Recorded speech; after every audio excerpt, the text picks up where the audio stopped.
C'était ici, cette grande cuisinière. Ça, c'était là, oui. Tout ça, toute la cuisine.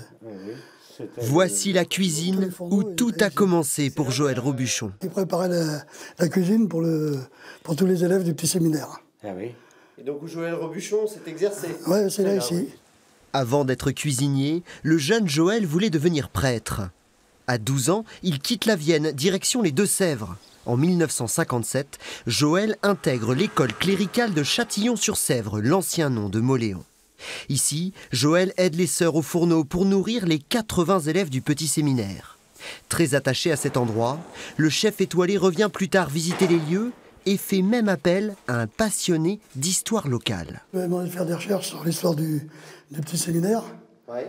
Bon, ben ça, je l'ai trouvé. Et puis après, il a demandé de faire des recherches sur un professeur qu'il avait eu. Ouais. Et comme par hasard, quelqu'un m'a donné son adresse. Il était toujours vivant, il était à Poitiers. Alors ils se sont mis en rapport après. Enfin, c'est surtout ici qu'il a trouvé sa vocation. Pas la vocation de prêtre, mais la vocation de cuisinier. Adieu les ordres, bonjour les brigades.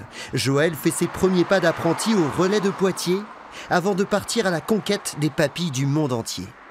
50 ans plus tard, c'est à la tête d'un empire mondial qu'il revient récemment acheter cette maison fabriquée des mains de son père, Modeste Masson. Il n'en profitera jamais, lui qui était si attaché à Poitiers, la ville qui l'a vu naître, dans cette petite maison en haut de la Grand-Rue, à 2 pas de la place Notre-Dame, le 7 avril 1945.